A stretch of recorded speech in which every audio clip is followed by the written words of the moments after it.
نحمده ونصلي على رسوله الكريم أما بعد. Alhamdulillah,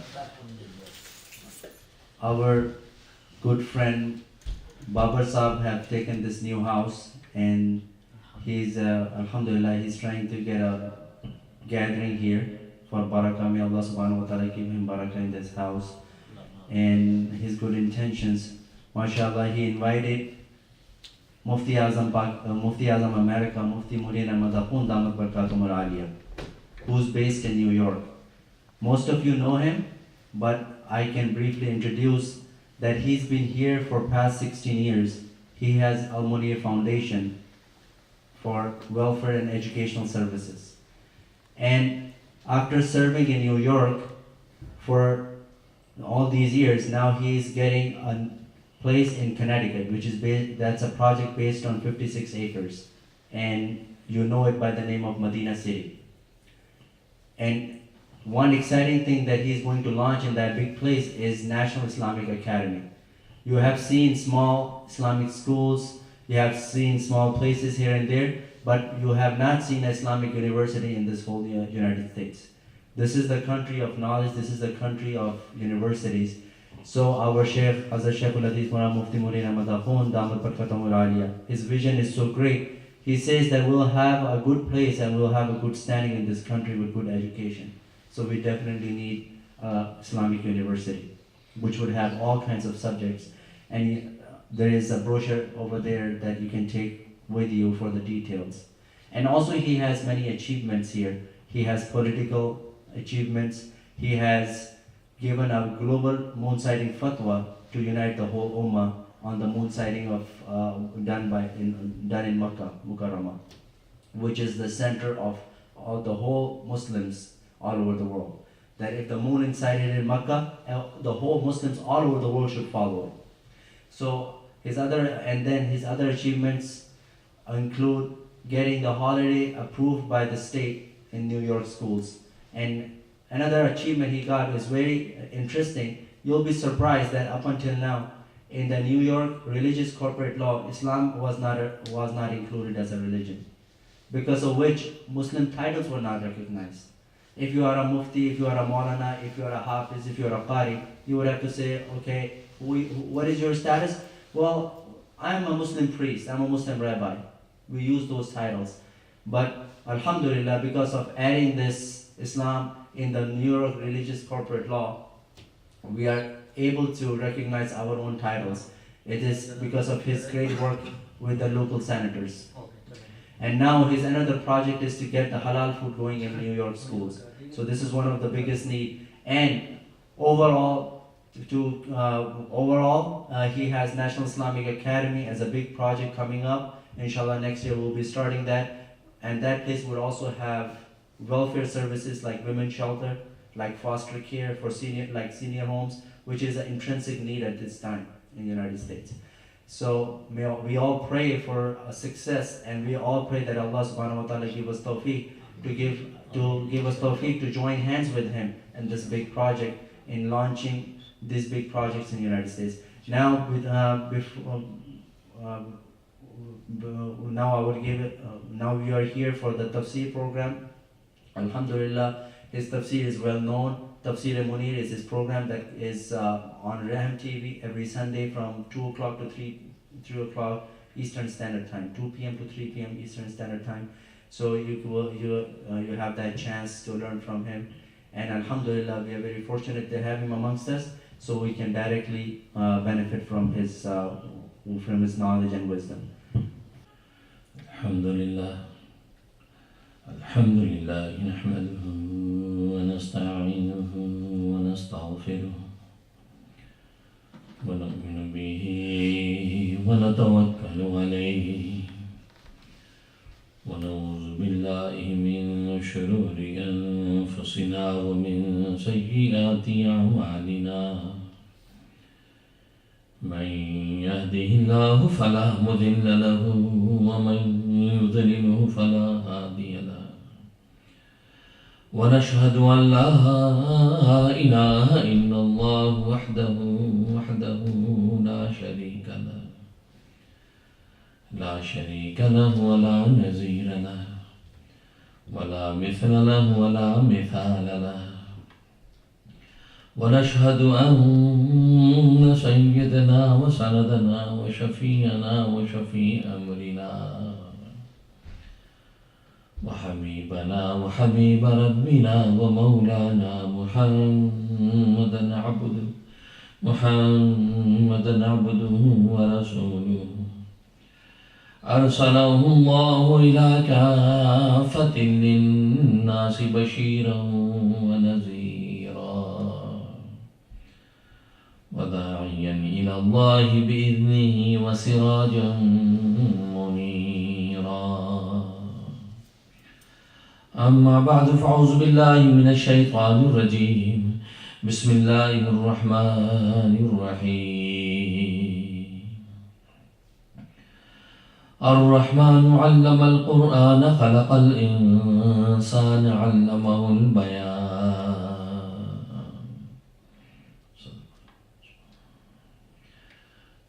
بزرگان محترم، برادران عزیز اور میری اسلامی بہن،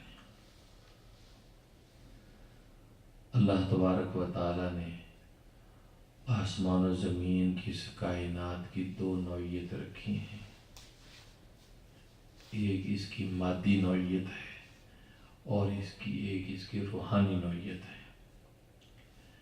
گویا کہ ایک پہلو تو اس کائنات کا وہ ہے کہ جو مادی پہلو کہلاتا ہے، اور دوسرا پہلو اس کا روحانی پہلو کہلاتا ہے.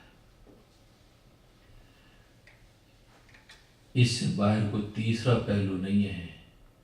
یا تو آسمان و زمین کی اس کائنات میں مادیت نظر آئے گی، میٹلسٹک معاشرہ نظر آئے گا، میٹلزم نظر آئے گا، یا دوسرا پہلو اس میں روحانیت نظر آئے گی، اسپرچولیٹی نظر آئے گی. تو دو ہی پہلو اللہ تبارک و تعالی نے اس کائنات میں رکھے ہیں، اور یہ دونوں کے دونوں پہلو اللہ تبارک و تعالی کی دو صفات پر مدار رکھتے ہیں. یعنی اللہ کی دو صفات ان دو پہلوؤں کو چلاتی ہے. ایک اللہ کا کام اور دوسرا اللہ کا کلام. اللہ کے کام کے ذریعے سے مادی پہلو پائے تکمیل تک پہنچتا ہے، مادی پہلو کی تکمیل ہوتی ہے، مادیت اپنی منزل کو پہنچتی ہے.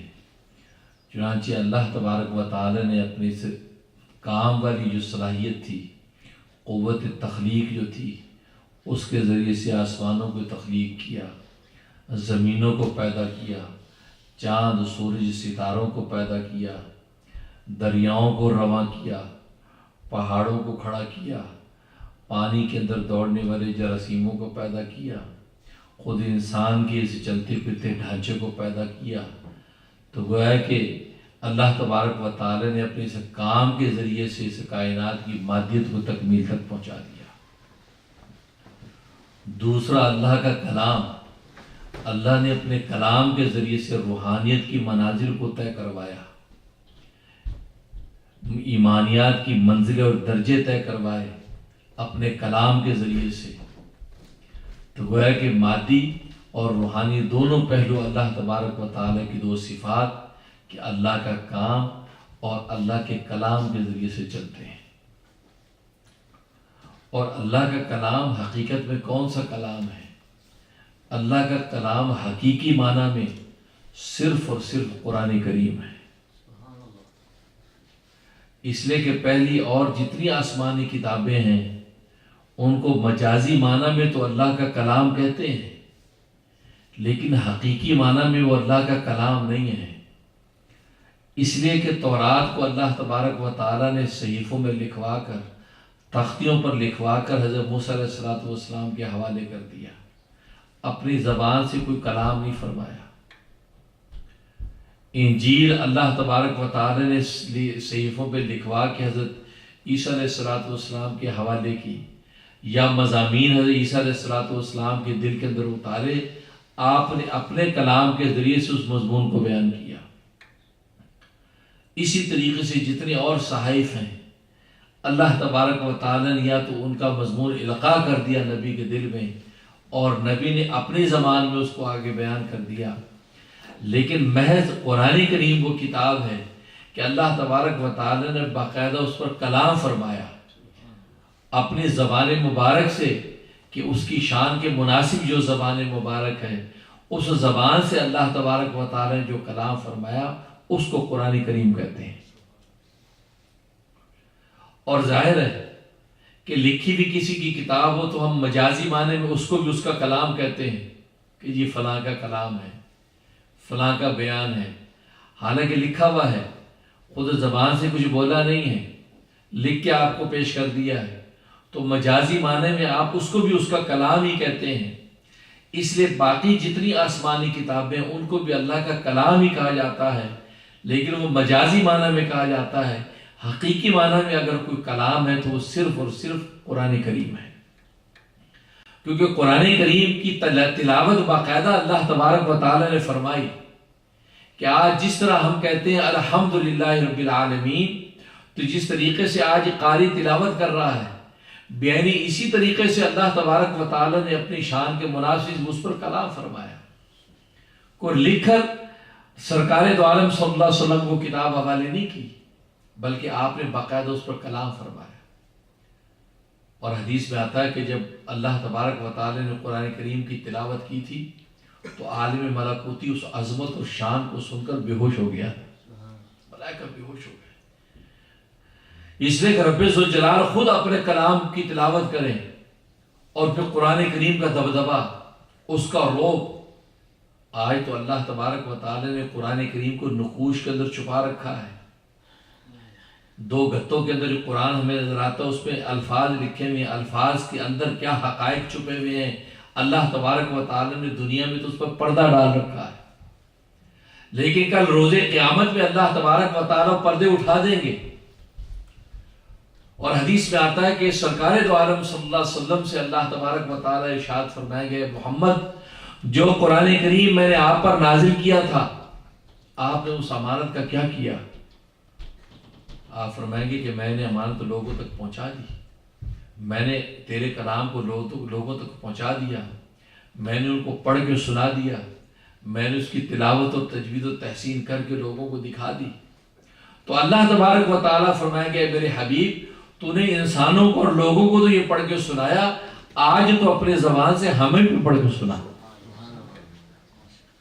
چنانچہ نور کا ایک ممبر قائم کیا جائے گا اور اس پر سرکار دو عالم صلی اللہ علیہ وسلم تشریف فرما ہوں گے اور سرکار دو عالم صلی اللہ علیہ وسلم قرآن کریم کی تلاوت فرمائیں گے۔ بسم اللہ الرحمن الرحیم سے شروع کریں گے والناس تک پورا قرآن ختم کریں گے، اور صحابہ کرام رضوان اللہ علیہم اجمعین جو بیٹھے ہوئے سن رہے ہوں گے تو وہ قرآن کریم کو سن کر ایک دوسرے کو تعجب سے دیکھیں گے اور یہ سوچیں گے کہ یار یہ کلام، یہ کون سا کلام ہے؟ ایسا تو کبھی ہم نے سنا نہیں، ایسا کلام تو کبھی ہم نے دیکھا نہیں، یہ وہی قرآن کریم ہے جو دنیا میں ہمیں سنایا گیا۔ تو یہ جب سوچیں گے تو ملائکہ ان سے کہیں گے ہاں یہ وہی قرآن ہے کہ جو دنیا میں سرکار دو عالم صلی اللہ علیہ وسلم تمہیں سناتے تھے، یہ وہی قرآن ہے، لیکن وہاں اللہ تبارک و تعالی نے الفاظ کے پردے میں اس کے حقائق، اس کے حسن و جمال کو چھپا رکھا تھا۔ یہاں اللہ تبارک و تعالی نے وہ پردے سارے ہٹا دیے ہیں، لہذا یہ قرآن اپنے حقیقی حسن و جمال، حقیقی دبدبے اور عظمت کے ساتھ آج تمہارے سامنے آ رہا ہے۔ اس لیے تمہیں تعجب لگ رہا ہے کہ یہ وہی قرآن ہے جو ہم نے وہاں سنا تھا، کیونکہ آج اس سننے کی عظمت ہی الگ ہے، آج اس سننے کا لطف ہی الگ ہے، آج اس سننے کی لذت ہی الگ ہے۔ تو فرمایا کہ اس لیے کہ وہاں تو اللہ نے نقوش و الفاظ میں اس کو چھپا رکھا تھا اور یہاں اللہ تبارک و تعالی نے اس کے سارے حسن و جمال کو ظاہر کر دیا۔ اور یہ فرق آپ دنیا میں بھی محسوس کرتے ہیں۔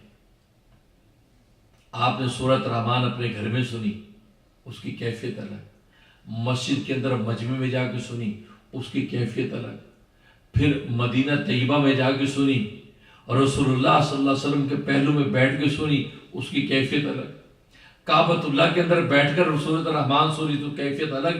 آپ الگ الگ کیفیات دنیا کے اندر محسوس کرتے ہیں۔ جب مقام بدلتے ہیں، مقام کی پاکیزگی اور تقدس بدلتا ہے تو آپ دنیا کے اندر محسوس کرتے ہیں، کہتے ہیں یار کمال ہو گیا، مدینے میں بیٹھ کے سورۃ الرحمن سنی تو یار ایسا لگتا ہے کبھی ہم نے سنی نہیں، ایسا لگتا ہے قرآن آج نازل ہو رہا۔ یہ کیفیت کیوں ہوتی ہے؟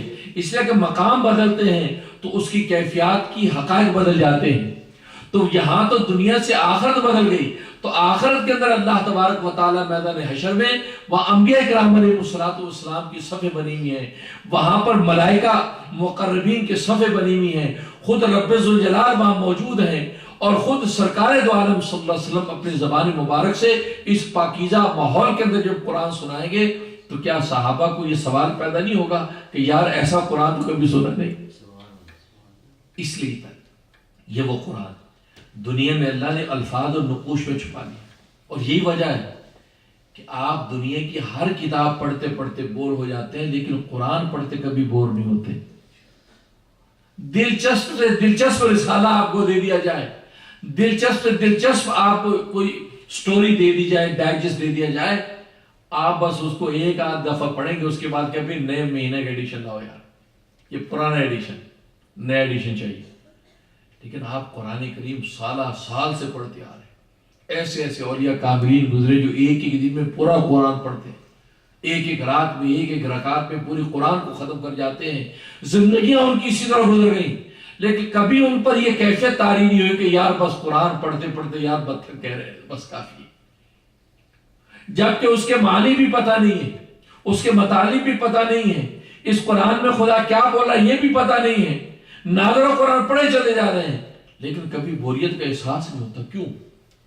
اس لیے نہیں ہوتا کہ اس الفاظ و نقوش کے اندر اللہ نے جو اس کی لذت اور لطف، جو حسن و جمال اور رعنائی چھپا رکھی ہے، وہ مانوی طور پر آپ کے اندر داخل ہو رہی ہے، لہذا آپ اس کا سرور محسوس کر کے اس کو جاری و ساری رکھتے ہیں، اس کو جاری و ساری رکھتے ہیں. وہ آپ کو سارے سرور اندر حاصل ہو رہے ہیں، بظاہر محسوس نہیں ہو رہے، لیکن مانوی طور پر آپ کے روح کے اندر وہ داخل ہو رہے ہیں. جیسے کیپسول کے اندر دوائی کو لپیٹ کے آپ نگل جاتے ہیں، اس کی کڑواہٹ، اس کی مٹھاس محسوس ہی نہیں ہوتی، لیکن وہ اندر جا کر آپ کے باڈی کے اندر اثر انداز ہو رہی ہے.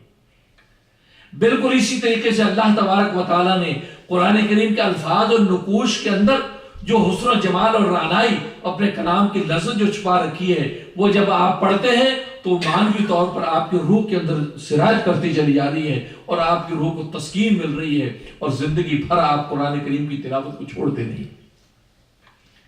یہ احساس تو ضرور رہتا کہ یار قرآن کی تلاوت ذرا اور کر لیں، یہ احساس بھی ہوتا کہ یار میں نے قرآن بہت پڑھ لیا بس میں. کیوں؟ یہ وجہ ہے کہ قرآن کریم کو دنیا میں اللہ نے اس کو چھپا رکھا، کیونکہ اللہ کا کلام ہے اور رب ذوالجلال کا کلام.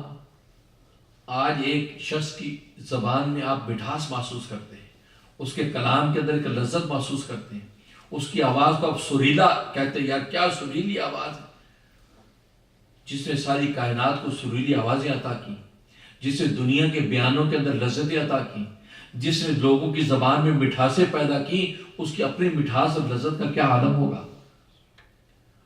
آج ایک شخص کے کلام اور بیان کو سن کر آپ جھومتے ہیں کہ یار کیا لذیذ بات ہے، کیا یار لطف و لذت ہے تمہاری بات میں، کیا شیریں بیانی ہے، شیریں بیان، شعلہ بیان. تو جس نے وہ شیریں بیانی عطا کی، اس کی اپنی شیریں بیانی کا کیا عالم ہوگا. جس نے گنے کے رس میں مٹھاس رکھی، اس کی اپنی مٹھاس کا کیا عالم ہوگا. جس نے شہد کو میٹھا بنایا، اس کی اپنی مٹھاس کا کیا عالم ہوگا.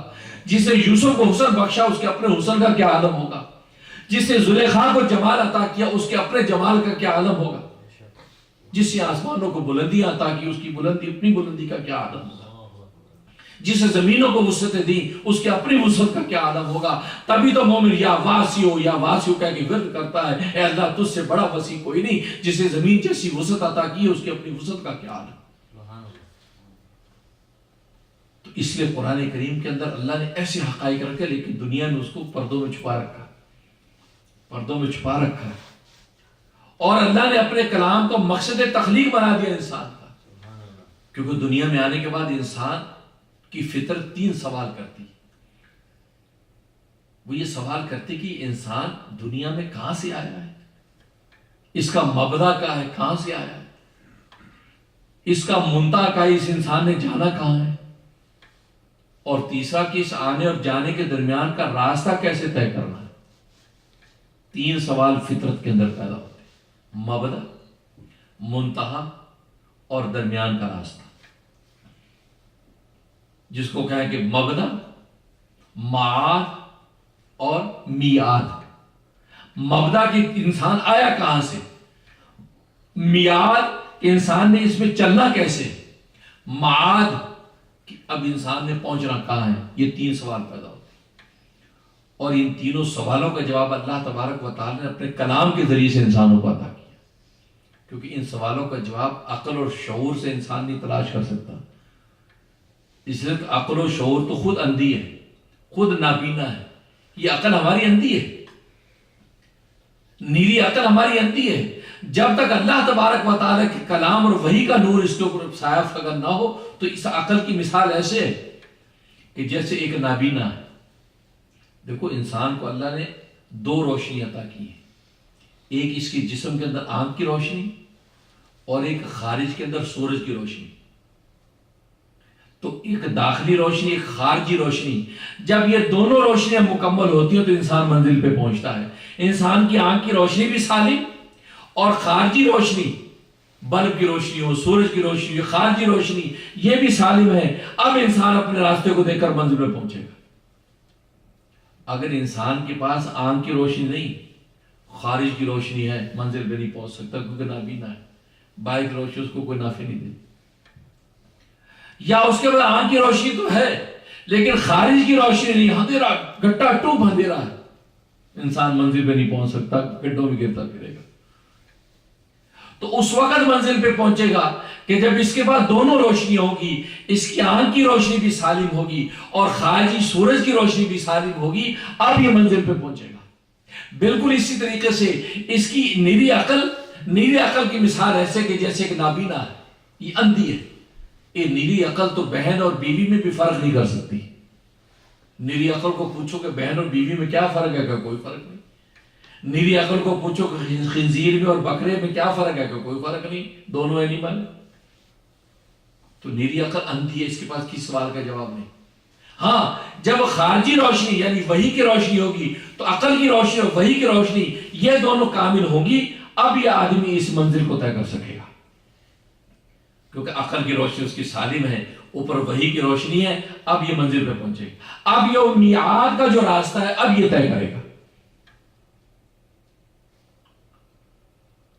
اور اگر اس کے پاس عقل کی روشنی نہیں ہے اور وحی کے پیغامات اتر رہے ہیں تو یہ پھر بھی کسی کام کا نہیں ہے. تو لہذا اللہ کی شریعت کہتی کہ یہ پاگل ہے، دیوانہ ہے، اس پر نہ نماز ہے، نہ روزہ ہے، نہ حج ہے، زکوٰۃ ہے، اس کو مسجد میں بھی نہ آنے دو، یہ پاگل ہے. کیونکہ عقل نہیں ہے. کیونکہ عقل اللہ کی ایک عظیم نعمت بھی ہے، کیونکہ عقل کے بغیر آپ دین پر عمل نہیں کر سکتے. لیکن میں نے بتایا عقل کے اوپر وحی کی روشنی کا سایہ ضروری ہے، ورنہ عقل کی مثال ایسی جیسے کہ نابینا.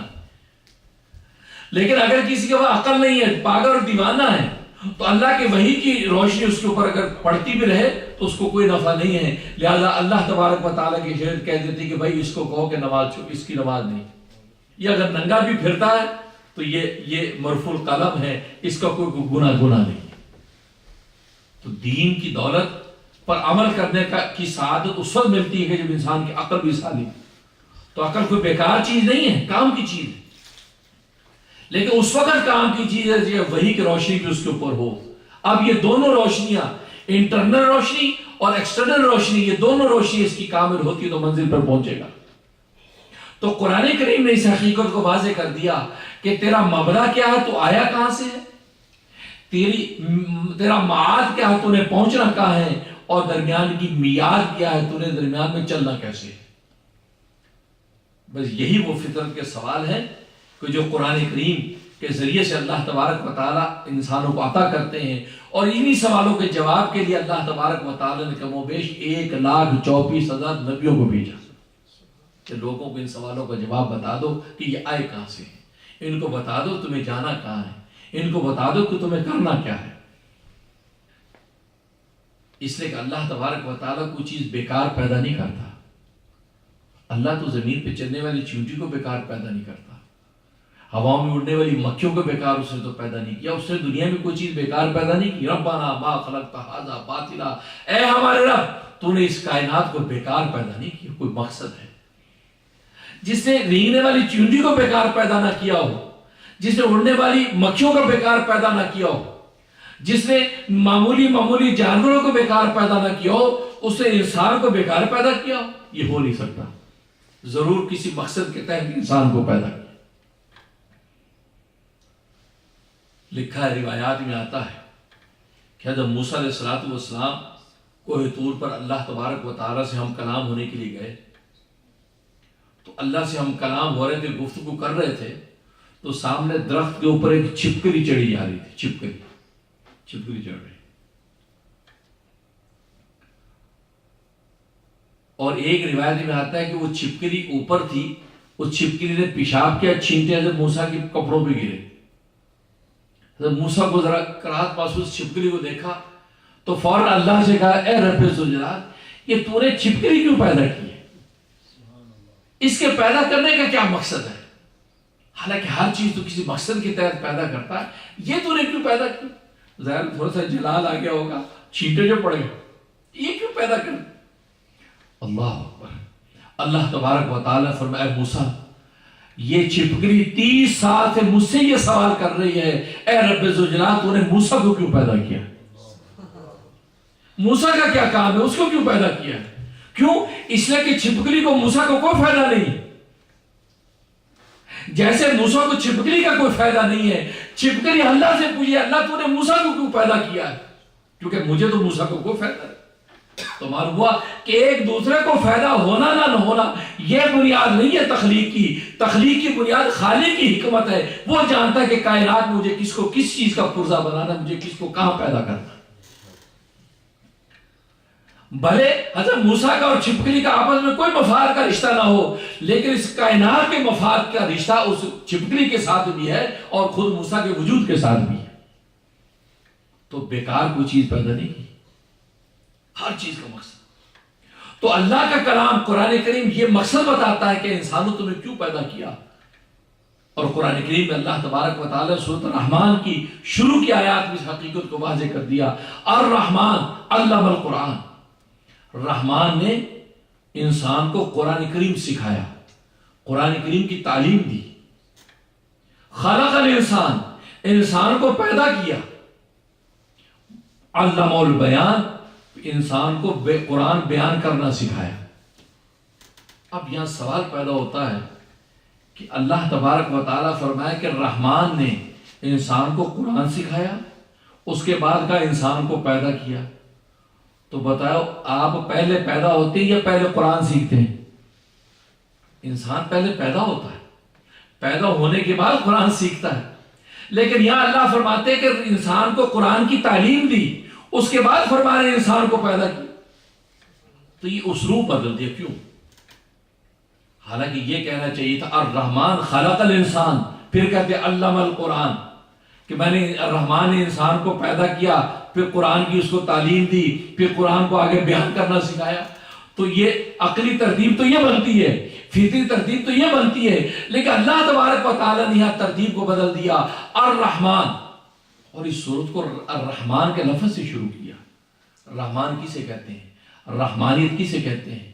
رحمانیت کا مطلب یہ ہے کہ اس کی رحمت اتنی عام ہے، اتنی عام ہے کہ مومن کافر کا بھی فرق نہیں کرتی. مومن کافر سب کو عطا کرتا ہے. وہ مومن کو کھلاتا ہے، کافر کو بھی کھلاتا ہے، فرما بردار کو بھی پلاتا ہے، نافرمان کو بھی پلاتا ہے. وہ مومن کو عزت دیتا ہے تو کافر کو بھی عزت دیتا ہے، منکر کو بھی نوازتا ہے اور مقر کو بھی نوازتا ہے، سب کو نوازتا ہے. یہ رحمان.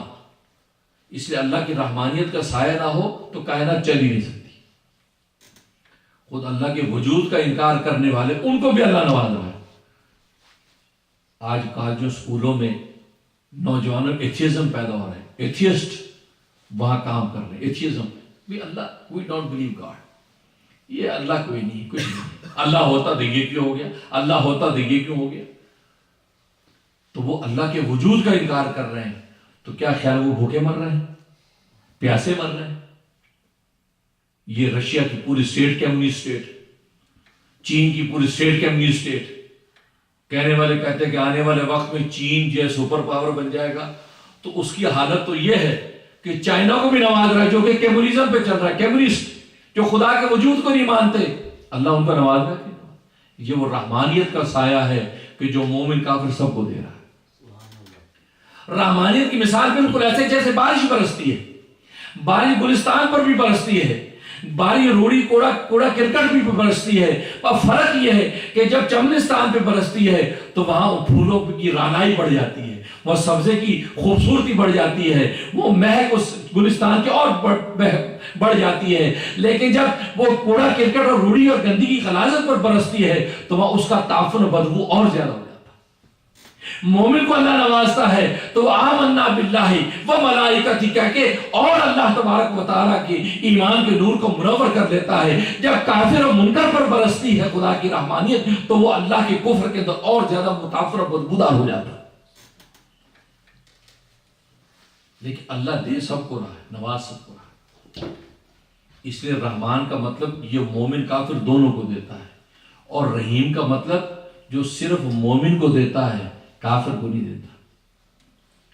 لہذا علماء فرماتے ہیں کہ رحمانیت کا مظاہرہ تو دنیا میں ہوگا کہ اللہ دنیا میں رحمان ہے، مومن کافر سب کو دے رہا ہے، لیکن آخر میں اللہ رحمان نہیں رہے گا، اللہ وہاں رحیم ہوگا، وہ اپنے ماننے والے فرما برداروں کو عطا کرے گا اور منکر و کافروں کو نہیں دے گا، ان کو جہنم کی آگ کے اندر جھونکے گا۔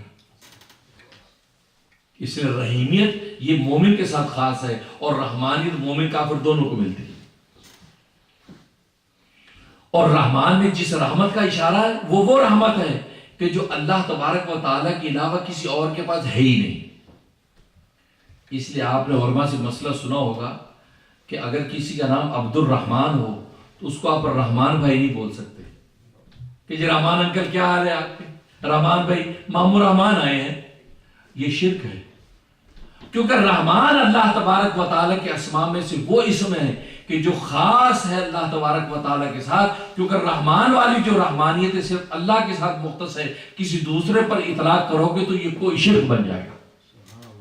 لہذا عبد الرحمان کو آپ عبد الرحمان بولیں، آپ کو وہاں رحمان بولنے کی اجازت نہیں، اس لیے تو اللہ کو عبد الرحمان نام سب سے زیادہ پسند ہے۔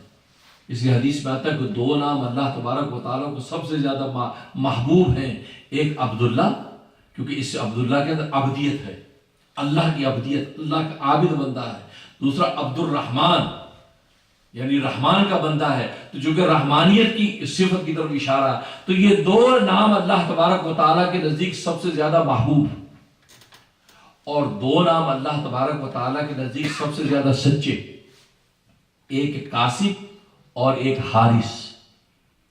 اس لیے کہ کاسب کا معنی کمانے والا، اور یہ نام اللہ کے نزدیک سچا ہے، اس کا مطلب دنیا میں جو بھی آئے یہ کما رہا ہے، یا نیکی کما رہا ہے یا بدی کما رہا ہے، دولت کما رہا ہے یا ہدایت کما رہا ہے۔ کوئی ایسا آدمی دنیا میں نہیں جو کمانے سے خارج ہو، ہر بندہ کما رہا ہے، اور ہر بندہ حارث ہے۔ حارث کا معنی کھیتی بونے والا، ہر بندہ حارث ہے، کیونکہ ہر بندہ کھیتی بوتا ہے، کوئی نیکی کی کھیتی بوتا ہے تو آخرت کے اندر وہ حسن اعمال کے وزن کے مطابق اجر پا جائے گا، اور کوئی دنیا کے اندر بدی کی کھیتی بوتا ہے تو آخرت کے ترازو کے اندر وہ گناہوں کو اٹھائے گا۔ اس لیے فرمایا کہ حارث اور کاسب سچے نام ہیں، اور عبد الرحمان اور عبداللہ یہ محبوب نام۔ تو عبد الرحمان کو رحمان نہیں بول سکتے، کیونکہ بعض نام اللہ تبارک و تعالیٰ کہ ایسے جو اللہ کے ساتھ خاص ہے، اس میں عبد الرحمان ہے، عبد الغفور ہے۔ آپ کسی عبد الغفور کو غفور بھائی نہیں کہیں گے، غفور انکل کیا حال ہے آپ کے، یہ شرک ہے، کیونکہ غفور کے اندر جو مغفرت ہے وہ خاص ہے اللہ تبارک و تعالیٰ کے ساتھ، آپ غیر اللہ پر غفور کا اطلاق نہیں کر سکتے۔ اسی طریقے سے عبد القیوم ہے، آپ عبد القیوم کو عبد القیوم ہی کہیں گے، آپ اس کو قیوم صاحب نہیں کہہ سکتے۔ بہت سے بنائے قیوم میڈیکل سینٹر، ہمارے ملکوں میں میڈیکل سینٹر چلتا ہے نا، یہاں فارمیسی چلتی ہے، قیوم میڈیکل سینٹر نہیں ہے تو اس کا کوئی فائدہ نہیں ہے، کوئی ثواب واب نہیں ہے۔ کیوں کہ الف لام میم حروف مقطعات میں سے، حروف مقطعات اس لیے کہتے ہیں مقطعات قطع سے، قطع کا مطلب یہ کہ ان کو کاٹ کے قطع معنی کاٹنا، اس کو کاٹ کے پڑھا جاتا ہے، الف لام میم الگ الگ، اس کو علم نہیں پڑھتے، علم جیسے علم ترى کیف فعل ربک، اس علم کی طرح ہی الف لام میم ہے، لیکن وہاں تو آپ پڑھ رہے ہیں علم تر کیف فعل ربک، لیکن اس کو علم نہیں پڑھ رہے، اس کو پڑھتے الف لام میم، یہ کاٹ کاٹ کے جو پڑھتے ہیں اس لیے حروف مقطعات کہلاتے ہیں. کاف ہا یا عین صاد، یہ اس کو اکٹھا نہیں پڑھنا، کاف کاٹ کاٹ کے، یہ حروف مقطعات. تو جتنے حروف مقطعات ہیں ان کا معنی کسی کو نہیں پتا، بلکہ مفسرین لکھ دیتے ہیں اللہ عالم، اللہ و رسول عالم، یہ اللہ اور اس کے رسول کے درمیان ایک راز اور پیار کی بات ہے، یہ اللہ ہی اس کا مطلب اور معنی جانتے، اس کا کوئی معنی پتہ نہیں. اور نبی نے مثال الف لام میم کی دی، الف لام میم کی دی کہ جس کا معنی کسی کو پتہ نہیں، اور اس پر نبی نے ضمانت دے دی 30 نیکیاں ملتی یا 90 نیکیاں ملتی ہیں. تو معلوم ہے کہ باقی جو قرآن ہے اس کے معنی تو پتہ ہی ہیں، وہ تو تفسیروں اور ترجموں میں لکھے ہوئے ہیں، اس کی تلاوت آپ کریں اس پر آپ کو اجر نہ ملے، کیسے ہو سکتا ہے؟ لہٰذا یہ شبہ کرنا ہے جی کوئی معنی پتہ نہیں، چھوڑ دو، نہیں. قرآن کریم کا یہ کمال ہے. اور امام غزالی رحمۃ اللہ علیہ نے حدیث نقل کی، اللہ اکبر، فرمایا کہ نماز کی حالت میں کھڑے ہو کر اگر قرآن پڑھا جائے تو فرمایا کہ ایک حرف پر 100 نیکیاں ملتی، 100 نیکی. اور فرمایا کہ نماز کی حالت میں بیٹھ کے قرآن پڑھا جائے، فرمایا کہ ایک حرف پر 50 نیکیاں ملتی. اور فرمایا کہ خارج نماز میں کھڑے ہو کے قرآن پڑھے تو ایک حرف پر 25 نیکیاں ملتی ہیں، اور خارج نماز میں بیٹھ کے قرآن پڑھے تو ایک حرف پر 10 نیکیاں ملتی ہیں، جو مشہور روایت میں نے آپ کو بیان کی. تو گویا کہ نماز میں کھڑے ہو کے جب قرآن پڑھا جاتا ہے تو ایک حرف پر 100 نیکیاں مل رہی ہیں، 100. اور کلام کا کمال دیکھو، آپ قرآن کی تلاوت کرتے آپ نے فرعون کا لفظ پڑھا تو فرعون پڑھنے پر آپ کو 50 نیکیاں مل رہی ہیں. آپ نے تلاوت کرتے کرتے شیطان کا لفظ پڑھا، شیطان لفظ پڑھنے پر آپ کو 50 نیکیاں مل رہی ہیں. کمال نہیں؟ ایسا کلام دنیا میں ہوگا؟ یہ اللہ کے کلام کا کمال ہے کہ اللہ کے دشمن کا نام آپ تلاوت کر رہے ہیں، اللہ اس پر بھی آپ کو نیکیاں دے رہے ہیں. یہ قرآن ہی کا اعجاز ہے، کسی اور کتاب کو نہیں مل سکتا، کسی اور کتاب کو نہیں مل سکتا.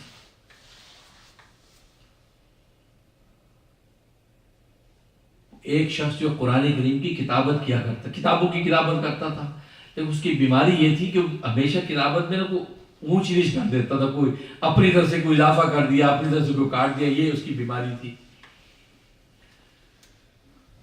اور یہ پینٹر لوگ جب لکھتے ہیں تو ان کی ہوتی بیماریاں، پھول بوٹے اتنے بنا دیتے ہیں کہ لفظ ہی بگڑ جاتا ہے. اب ایک شخص نے سوچا یار میں قرآن لکھوا لوں، تو اس کے پاس جا کے دیکھو بات سن یار، یہ کوئی عام کتاب نہیں ہے، یہ قرآن ہے، قرآن اللہ کا قرآن. خبردار اس کے اندر کوئی ایک زبر زیر بھی آگے پیچھے نہیں کرنا، ورنہ معنی بدل جائے گا اور وبال ہی وبال. کہا کہ میرے باپ کی توبہ جی، میں بھی مسلمان ہوں، کیا بات کر رہے ہیں، میں بھی کبھی بھی نماز پڑھ لیتا ہوتا ہوں، میں ایسا نہیں ہوں، روزے میں رکھ لیتا ہوتا ہوں، میں بھی نیک آدمی ہوں. میرا باپ جو بڑا فلاں مسجد کا امام تھا، وہ آگے شروع کر دیے فضائل اس نے. انہوں نے کہا بس جو بھی ہے یہ قرآن میں تمہیں دے رہا ہوں، یہ اس کی کتابت کر دو. اور کب دوں؟ کہا جی 5 دن کے بعد دے دینا. میرے باپ کی توبہ، جو میں اس پہ ایک حرف آگے اللہ کا کلام اور میں تبدیلی کروں، توبہ توبہ. چلا 5 دن کے بعد وہ آیا، ہاں بھائی قرآن تیار ہو گیا. جی بالکل یہ موجود ہے. بھائی کوئی شرارت تو نہیں کی تم نے، کوئی اس میں تبدیلی تو نہیں کی؟ میرے باپ کی توبہ میں تبدیلی کیوں کروں گا جی، میں نے بھی مرنا ہے، قبر میں جانا ہے، مودی کھانا ہے اللہ کو. ایسے لوگ باتیں بھی بڑی کرتے ہیں. اچھا چلو، مجھے جیسے مطمئن سے کہا بس ایک چھوٹا سا تھوڑا سا ایک میں نے وہ کیا تصرف، باقی ویسے قرآن کوئی تبدیلی نہیں. یار کیا تصرف کیا؟ کہا کہ یار میں نے جب قرآن دیکھا اس میں شیطان کا نام، میں نے قرآن دیکھا اس میں فرعون کا نام، میں نے سوچا یہ تو خدا کے دشمن ہے، یہ بدبخت اللہ کی پاک کتاب میں کہاں سے آ گئے. تو میں نے ایک جگہ پر تیرے باپ کا نام لکھ دیا، ایک جگہ پہ اپنے باپ کا نام لکھ دیا. یعنی اسے اللہ کے قرآن کی عظمت یہ سمجھی کہ اس میں فرعون کو ہونا نہیں چاہیے، اس میں شیطان کو نہیں ہونا چاہیے. لہذا اس نے کہا ایک جگہ تیرے باپ کا نام، ایک جگہ میرے باپ. تو حقیقت یہ میرے دوست بزرگوں، یہ تو خیر ایک لطیفے کی بات تھی. حقیقت یہ کہ قرآن کریم کو اللہ تبارک و تعالیٰ جو عظمت دی ہے، سبحان اللہ. اس لیے قرآن کی تلاوت کا کبھی نہ کرو، بھلے ایک آیت ہی تلاوت کرو. اللہ یہ قرآن عجیب چیز ہے، عجیب چیز ہے. میرے پیر و مرشد، میرے والد نسبتی، میرے استاد حدیث بھی ہیں، شہید اسلام حضرت مولانا محمد یوسف لدھیانوی شہید رحمۃ اللہ علیہ، اپنے وقت پہ بڑے ولی، بلکہ ولیوں کا حسن تھا، ولیوں کا جو ہے وہ کی زینت تھی، اپنے وقت بڑا مقام دیا تھا اللہ۔ وہ سناتے کہ میں مولوی بن کے جب آیا تو ان کے والد صاحب تھے چودھری اللہ بخش صاحب۔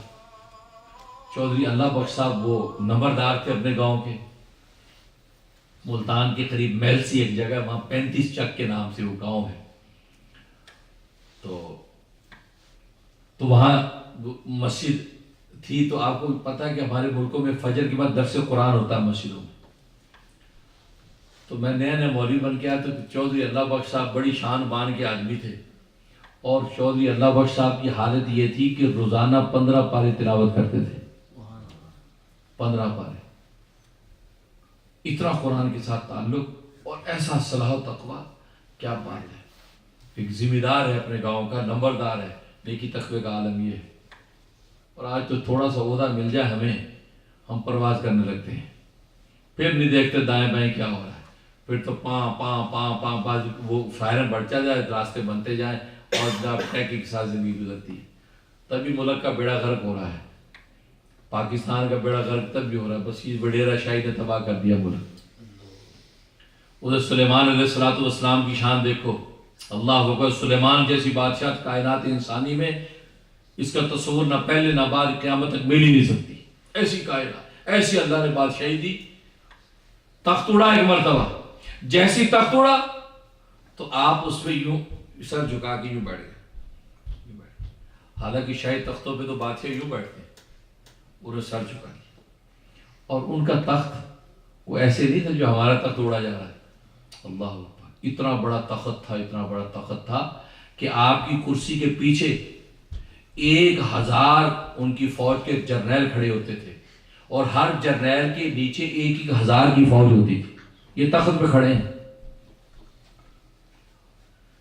اتنی بڑی تعداد، اور پھر جنات کی صفیں لگی ہوتی تھی، پھر آپ کا یہ تخت یہ اڑ رہا ہے، پھر پرندے آپ کے اوپر پرا باندھ رہے ہیں، پھر زمین کے 3-4 میل کا ٹکڑا زمین کا یہ ساتھ اڑتا تھا، جس پہ گائے بھینسیں بکریاں بندھی ہوتی تھی، تاکہ جہاں یہ تخت اترے گا وہاں یہ ٹکڑا اترے گا، اور وہ گائے بھینسیں ذبح کر کے کھانا کھایا جائے گا۔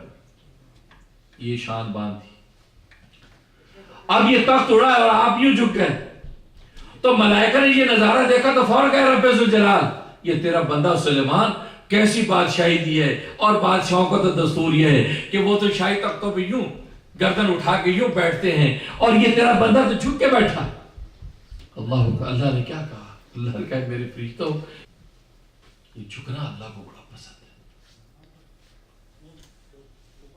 خیر، چودھری اللہ بخش صاحب رحمۃ اللہ علیہ حضرت فرماتے ہیں کہ فجر کی نماز ہوئی، ویسا درس قرآن دے تو درس قرآن دے دو۔ اب میں کہتا ہوں قرآن کریم کھول کے اب اس کو ورق گردانی کر لو، جیسے وہ عادت ہوتی ہے کہ چلو کوئی مناسب مقام نکال کے کھول۔ تو چودھری اللہ بخش صاحب نے کہا مولوی صاحب کی ٹول دے ہو، مولوی صاحب کی ٹول دے ہو؟ تو کہتا میں نے کہا کہ حضرت، میں کہا ابا جی کو مناسب صورت مقام دیکھوں وہ میں دیکھوں۔ کیا فرمایا پنجابی میں کہ مولوی صاحب ایک قرآن تو سارا گوڑی گوڑ ہے، جیڑے پاس کھاؤ میٹھا ہی میٹھا ہے، ایک کھولو بسم اللہ پڑھو تو شروع کر دے۔ اور میں نے دیکھا حضرت نے کبھی قرآن کریم کا کہیں درس دینا ہو اور حضرت نے ورگردانی کو نہیں، حضرت یوں قرآن کھولتے بند کرے، بس مراقبہ کیا، بسم اللہ یوں کھولا، جہاں سے کھولا وہیں سے شروع کر دے، ساری زندگی اس پہ عمل کی۔ یہ باپوں کی اطاعت دیکھو، یہ ایسی اولادوں کو خدا پہ اٹھاتا ہے جو ماں باپ کی موتی کیسے ہوتے ہیں، باپ نے کہہ دیا بس وہیں سے۔ ہم ان کے ساتھ یورپ میں انگلینڈ میں ان کے ساتھ سفر ہوتے تھے، کئی درس قرآن کا کہا، حضرت نے یوں قرآن کو لیا ہاتھ میں، بسم اللہ پڑھ کے یوں کھولا، بس جہاں سے کھولا وہیں سے شروع کر دی۔ کیا لوگ تھے، آج تو ایسے لوگوں کا تصور نہیں ہے، ہم تو آج کچرا ہے، کوئی حقیقت ہی نہیں ہے، انسانیت کے لیے ننگے انسانیت ہے، اللہ کی حیرانی ہوتی۔ مفتی اعظم پاکستان مفتی ولی حسن صاحب رحمۃ اللہ علیہ، اپنے وقت کا بڑا محدث اور فقیہ گزرا. انہوں نے ساری زندگی کبھی گھڑی نہیں پہنی، حالانکہ ان کے مریدین متصر بڑی بڑی قیمتی گھڑیاں تحفہ دیتے تھے. پورے عالم ان کے شاگرد ہیں، ہم بھی ان کے شاگردوں کے شاگرد ہیں، اتنے بڑے عالم. تو کسی نے پوچھا حضرت یہ گھڑی آپ پہنیے گا؟ میں خاص آپ کے لیے تھی. کہا کہ نہیں، اب ہدیہ قبول کرتا ہوں لیکن میں پہنوں گا نہیں. کہا جی حضرت یہ راز آپ آج بتائیے، آپ پہنتے گھڑی پہنتے کیوں نہیں؟ کسی سے ٹائم پوچھ لیں گے بھائی وقت کیا ہوا، بھائی وقت کیا ہوا، لیکن خود نہیں گھڑی پہنتے. کیوں؟ جبکہ آپ کو گھڑیوں کی کمی نہیں. فرمایا کہ ایک مرتبہ میرے شیخ الحدیث درس حدیث دے رہے تھے، بخاری پڑھا رہے تھے، اور مجھے گھر سے نئی نئی گھڑی اماں نے بھیجی تھی بڑی خوبصورت، کہ تم طالب علم ہے تو گھڑی کے اوقات دیکھ کے تجھے فائدہ ہوگا، ٹائم ٹیبل نظام الاوقات بنانا. تو حضرت کہتے ہیں کہ وہ بخاری شریف پڑھا رہے ہیں، درس دے رہے ہیں، اور درس دینے والے کون؟ شیخ الاسلام حضرت مولانا حسین احمد مدنی رحمۃ اللہ علیہ کی شخصیت، وہ درس دے رہے ہیں. اب کہتا ہے کہ وہ گھڑی نہیں آئی تو میں ایسے گھڑی کو یوں دیکھ لیا، ایسے دیکھا گھڑی کو تو حضرت فوراً نظر ڈالی، ولی حسن کیا دیکھتے ہو؟ میں نبی کی حدیث پڑھا رہا ہوں، رسول اللہ کی حدیث پڑھا رہا ہوں، میں قال اللہ قال رسول کہہ رہا ہوں، اور تو کہیں اور دیکھ رہا ہے، کیا دیکھ رہا ہے؟ کہا کہ حضرت وہ اماں نے گھڑی بھیجی تھی، بس وہ اس پر نظر پڑ گئی. اللہ اکبر، اللہ کے نبی کی حدیث کی قدر و قیمت اتنی بھی نہیں ہے کہ جتنی تیری گھڑی کی ہے.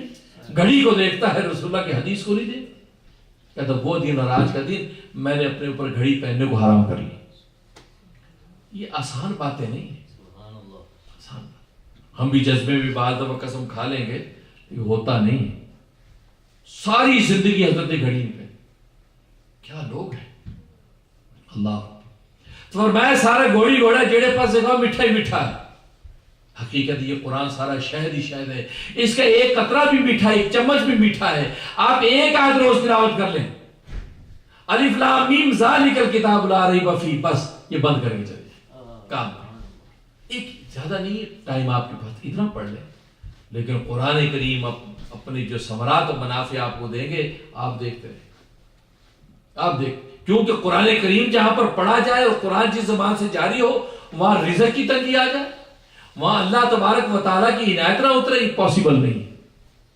اس لیے قرآن کی تلاوت کا اہتمام کریں، پہلے ایک ہی آیت پڑھیں، اور قرآن سننے کی عادت ڈالیں. گاڑی کے اندر قرآن لگا لیا، آج لمبے لمبے سفر ہوتے، گھنٹے کی ڈرائیو ہے، قرآن کریم لگا لو. قرآن کریم اب تو ترجمے کے قرآن مل رہے ہیں، آپ قرآن سنتے جائیں، پڑھتے جائیں، پیغام بھی ملتا جائے گا قرآن.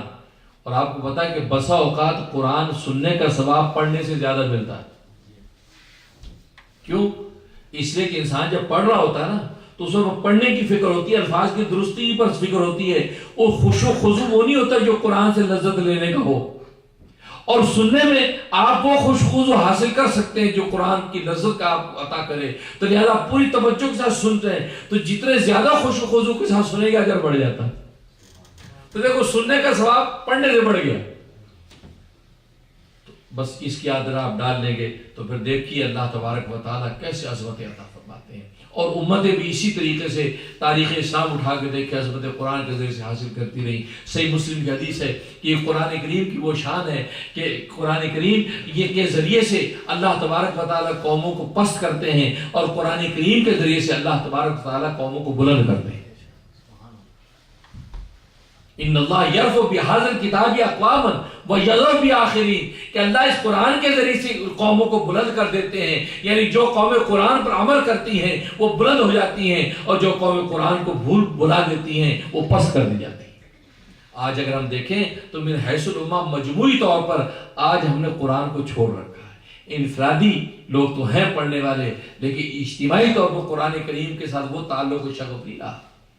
ایک زمانہ پرانا تھا کہ صبح اٹھ کے سارا خاندان فجر کے بعد گھر میں تلاوتیں کرتا تھا، پورے محلے کے اندر قرآن کریم کی آوازیں آتی تھی. اور آج اٹھتی ہم چینل بدلتے ہیں. کیا ویدر کیا ہے؟ اوہ بارش ہے، چھتری کا ارینج کرنا ہے. موسم کیا آ رہا ہے؟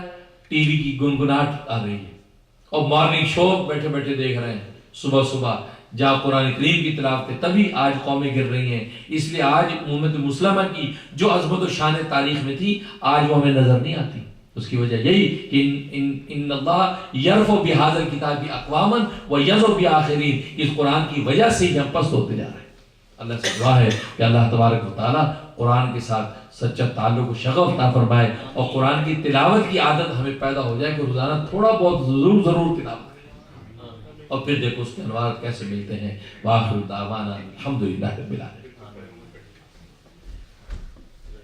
دعا کر لیں، ربنا تقبل منا انک انت السمیع العلیم وتب علینا انک انت التواب الرحیم۔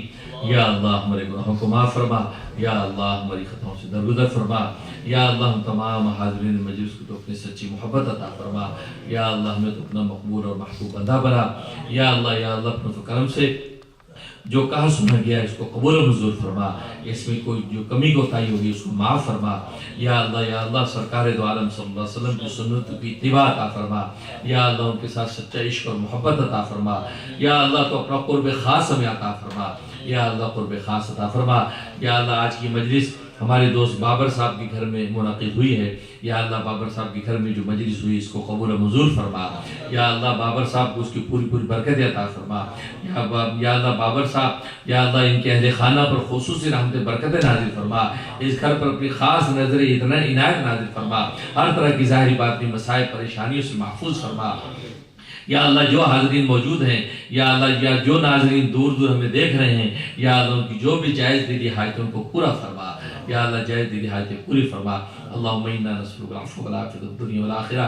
یا اللہ امت مسلمہ کو یا اللہ پھر سے وقار اور عزت عطا فرما، امت مسلمہ کے یا اللہ اجتماعی گناہوں کو معاف فرما، سرکار دو عالم صلی اللہ علیہ وسلم کی آنکھوں کو ٹھنڈا فرما، یا اللہ سرکار دو عالم کی برکت سے اس امت کو معاف فرما، یا اللہ اس امت کو عظمت اور عزت عطا فرما، خاص طور پر امریکہ جیسے ملک میں یا اللہ ایسے حکمران مسلط فرما جو یا اللہ اسلام اور مسلمانوں کے اقدار کی حفاظت کرنے والے ہوں، یا اللہ اسلام مسلمانوں کو ذلیل کرنے والے نہ ہوں، مسلمانوں کے دشمن نہ ہوں۔ یا اللہ آج ایسے امیدوار سامنے آ رہے ہیں کہ جو اسلام اور مسلمانوں کے اقدار کو ذلیل کرنے والے ہیں، مسلمانوں کے خلاف کے بارے میں اچھے ارادے نہیں رکھتے، یا اللہ ایسے حکمرانوں کو، ایسے کینڈیڈیٹوں کو خیر و خاسر فرما، ان کو ناکام فرما، یا اللہ ان کو دفع دور فرما، یا اللہ اسلام اور مسلمانوں کو یا اللہ امریکہ میں عظمت عطا فرما، بلندی عطا فرما، اور امریکہ میں ایسے حکمران دے کے آ جو اسلام اور مسلمانوں کو یا اللہ عزت و مرتبہ دینے والے ہوں، ان کی ڈگنیٹی کا خیال رکھنے والے ہوں، اور خود مسلمانوں کو بھی یا اللہ یونٹی اور اتحاد عطا فرما، آپس کو الفت و محبت عطا فرما، یا اللہ مل کے آگے بڑھنے کی توفیق ان کو عطا فرما، یا اللہ ہمیں ہماری نسلوں کو یا اللہ نفس و شیطان کی شر سے محفوظ فرما۔ اللہم انا نسألک العفو والعافیۃ فی الدنیا والآخرہ۔ اللہم انا نسألک من خیر ما سألک من نبیک محمد صلی اللہ علیہ وسلم، ونعوذ بک من شر ما استعاذک من نبیک محمد صلی اللہ علیہ وسلم، وانت المستعان وعلیک البلاغ ولا حول ولا قوة الا باللہ۔ ربنا تقبل منا انک انت السمیع العلیم وتب علینا انک انت التواب الرحیم، وصلی اللہ تعالی علی خیر خلقہ محمد وآلہ وصحبہ اجمعین برحمتہ۔